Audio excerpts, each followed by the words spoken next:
it should be business as usual.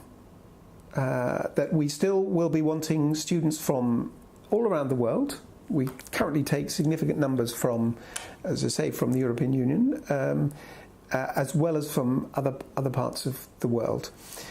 And I'm not expecting that to change because the conditions, I'm sure we'll come on to funding.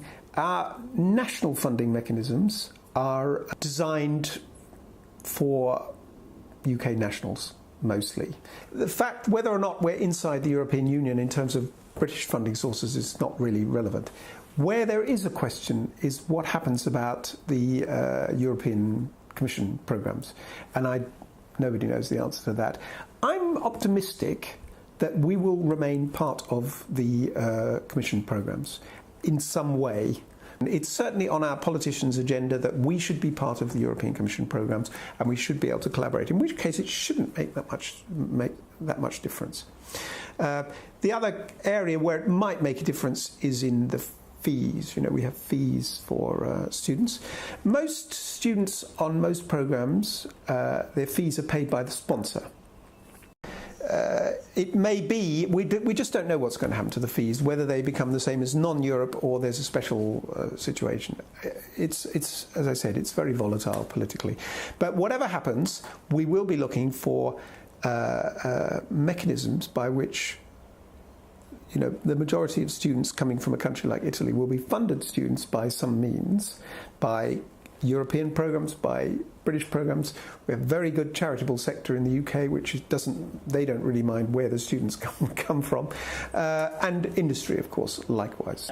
Is UCL lobbying the government or trying to defend the interests of its international students? Yes, absolutely. I think you'd be better asking our Provost that. He speaks to the Minister. He is part of something called the Russell Group, which is lobbying very hard for us to be part of the European Commission programmes to ensure that it's not so much for research students as postdocs about their visa conditions. At the moment it's completely visa-free and we would like it to stay that way. But so one of our key lobbying things at the Russell Group is to take the students out of the immigration numbers, because mostly they come and they go.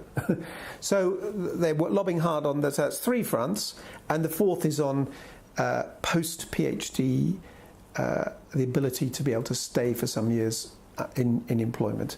And if we leave the European Union, you know, well, we don't know what will happen about employment rights of European citizens.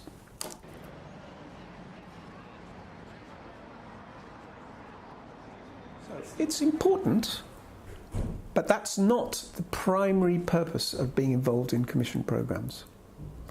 The primary purpose is because collaboration is so much easier.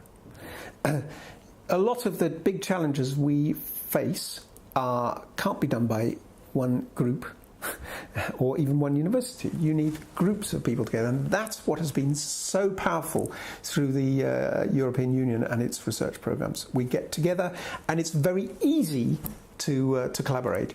It's much more difficult to collaborate with the Americans, for example, or even the Chinese for that matter, where you often have this sort of double jeopardy. You have to get funded on both sides, and if you don't get funded on both sides, you can't do it. Whereas the Commission programmes, it gets rid of all that. So that, to me, is the most powerful bit. The money also is, of course, helpful, and it's a big amount of money these days, and Britain has always done very well out of it.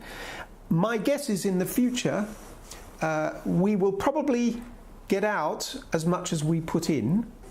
The money side of it's not a deal breaker. For me, the deal breaker is the ability to collaborate easily with colleagues across Europe. That's what's been so powerful from the European Commission programmes. Just listen to the. Well, we have, I think, what did I say, 188 Italian research students. So it's actually, that's the largest of all the European Union countries, interestingly.